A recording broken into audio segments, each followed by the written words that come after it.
All right, let's dive into a story that starts with an inheritance you never saw coming, and well, it ends with a secret code that's been broadcasting in total silence for 30 years.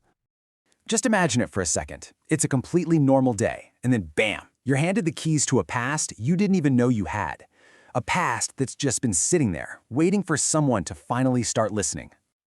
So, this whole thing really kicks off with just these three simple, but let's be honest, pretty unsettling pieces. Let's start right at the beginning. So the first domino doesn't fall with some big explosion. Nope, it starts with a phone call. A call you almost didn't even answer. You know how it is, right? An unknown number pops up on your phone. Your first instinct? Just ignore it. But for whatever reason, this time, you pick up, and on the other end, there's a lawyer. You know the kind you only see in movies, and he's telling you he's handling an estate, someone's estate. The name he gives you is Alara Finch, and according to this lawyer, she's your great-aunt. This is completely new information for you.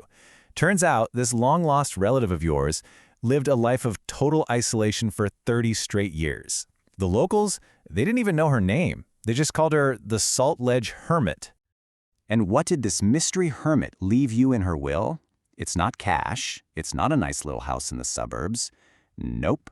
She left you the ancient, rust-covered lighthouse where she spent the last 30 decades of her life, a mile offshore on this lonely, forgotten rock. So, you actually take a ferry out to this lonely rock. You step inside the cottage, and the air just smells of sea salt and old wood. You can tell everything's covered in this fine layer of dust, almost like time just stopped in here.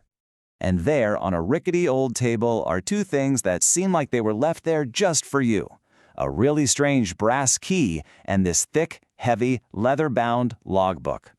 These are your first real pieces of the puzzle. So obviously, you open the logbook. What are you expecting? A lighthouse keeper's diary, maybe?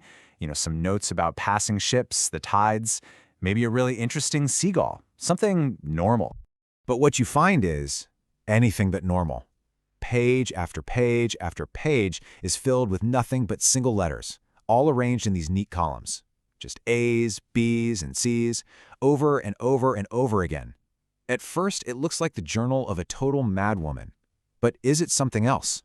And then, tucked right in the middle of all that alphabetical chaos, you find one single, yellowed page that's totally different from all the others. And yeah, this page changes absolutely everything. It's dated September 12th, 1998, and it reads, "The light is fading, but the message persists. They fear the silence more than the code. The pattern is not of the sea, but of the sky." And it's signed with these weird initials, LSTFE. All of a sudden, those columns of letters, they don't seem so random anymore, do they? And that's when it hits you. A memory from some obscure college class just clicks into place. The tricode cipher. It was an old distress signal method from back in World War II, based on repeating audio bursts of three different sounds represented as A, B, and C.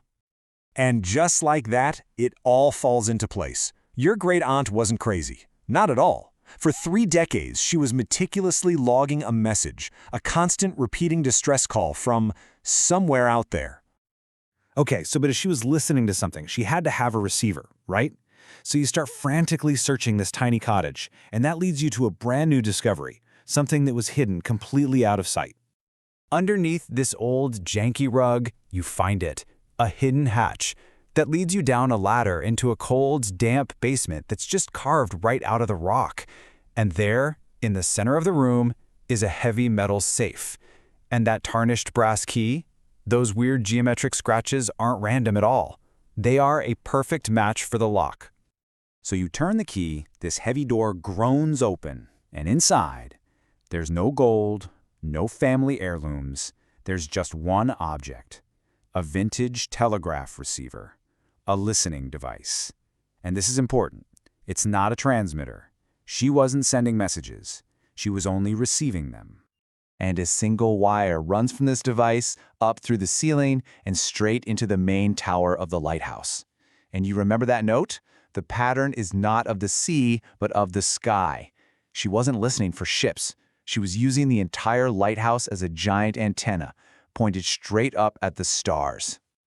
Now, as you start to put all these pieces together, you realize the puzzle is expanding, This isn't just some strange family secret anymore. It's something much, much bigger and, honestly, much more dangerous. You start digging deeper, and the discoveries just come flying at you. That ABC pattern? It's not just random. It lines up perfectly with astronomical data. A little more digging uncovers something called Project Sundial, a top-secret military satellite that was officially declared lost back in the 90s. Thing is, it's not lost. It is still broadcasting. It's sending out coordinates, but they don't point to anywhere on this planet. So, driven by just pure curiosity, you power up that old receiver, and this faint, rhythmic pulse of the ABC code fills the dusty basement. But in bringing that machine back to life, you've just tripped a silent alarm you never even knew was there.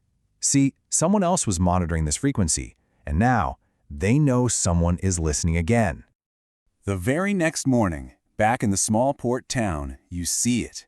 It's a sleek, black SUV, tinted windows, and no license plates. It definitely does not belong here, and it's parked right outside where you're staying. 3 people in dark suits step out of the car. They don't even look around. They walk directly towards you. One of them calls you by your name, and then they say 5 words that just make your blood run cold. We're here for the logbook.